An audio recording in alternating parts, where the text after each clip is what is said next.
At kayo naman diyan, yung mga DDS, banat kayo ng banat sa ating First Lady Lisa Marcos na kesyo daw po, tawag dito, si First Lady ang nagpapatakbo ng Pilipinas. O eto may balik ang unang ginang. I never went to boarding school. You know how painful that is for me. So hindi siya nasunod, mga kababayan. But that's what my husband wants. O sige, yan ba yung under? Na kasi sila Maharlika, mga kababayan, palabas sila. Under Desaya yan si Bongbong Marcos kay Liza Marcos. Kay Liza Araneta Marcos. Si Liza Araneta Marcos ang nagpapatakbo ng ating bansa. Ganun daw po, mga kababayan. Di ba? Tapos, doon sa libro ni, sino ba yun? Si Vic Rodriguez, halos magkapareho yung vlog ni Maharlika sa araw-araw. At yung mga sinasabi ni Vic Rodriguez sa kanyang libro. Kaya napaisip ako, sabi ko, hindi kaya si Vic Rodriguez yung sinasabing puting ahas? Kasi iisa lang naman ang kwento nila. Ano po? Yung sinasabi ni Maharlika na si Bongbong Marcos, si Liza Marcos, ang nagdi-discuss sa meeting, etc., under Desaya si Bongbong Marcos na ating presidente. Sa libro makikita nyo din po yun. Kaya nga sabi ko, kesa magsayang ka ng pera, pambili dyan, pumunta ka na lang sa vlog ni Maharlika. Tagalog pa yun, mas madaling maiintindihan.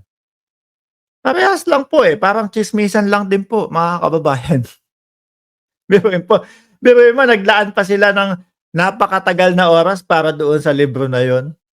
Yung pala parehas lang ng vlog ni Maharlika. Eto, ang huling mga kataga na sinabi ng First Lady Liza Marcos. Dahan-dahan sila. If I am in charge, lahat sila, tegi, ako pa. Pero mga kababayan, yung pagkakasabi ng lahat sila, tegi, kumbaga parang pabiro po yan Yung tipo po bang, kung sinasabi nila na ako ang nag-in-charge dyan, di nayari sila sa akin. Yung tipo hubang ganon, pero hindi. Ano po, sinisiraan nila ang ating Pangulo, mga bossing, na ang First Lady ang nagpapatakbo ng ating bansa nang wala silang ebidensya. Ano ho? Ano kaya maramdaman mo, Day, kung anak mo ang mabiktima ni Kibuloy? Ibig sabihin yan, yari kayo sa akin. Totoo ho, mga kababayan. Kung makita nyo lang po. No? Kung makita nyo lang po ang ating unang ginang. Mukhang talagang mataray.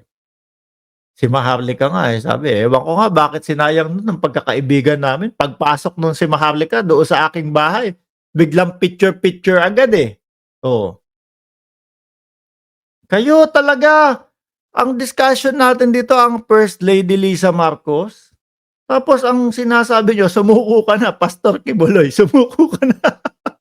Ganyan po ang kagustuhan ng mamamayang Pilipino na lumabas na itong si Pastor Kibuloy. Mahanap na si Kibuloy at manlaban sa otoridad. Total, maisog siya. Kayo talaga, 1,709 viewers. Magandang umaga sa inyong lahat. Si Alexander Narciso, 716 likes. Mga bossing, total na-discuss na natin po lahat ito. Ako muna ay magpapaalam sa inyo. 1,725 viewers. Kung kayo po ay hindi pa nakasubscribe dito sa ating channel, pindutin nyo lang po ang subscribe button para po lagi kayong i-notify ni YouTube pag po tayo ay may talakayan sa araw-araw o pag tayo po ay naka-live.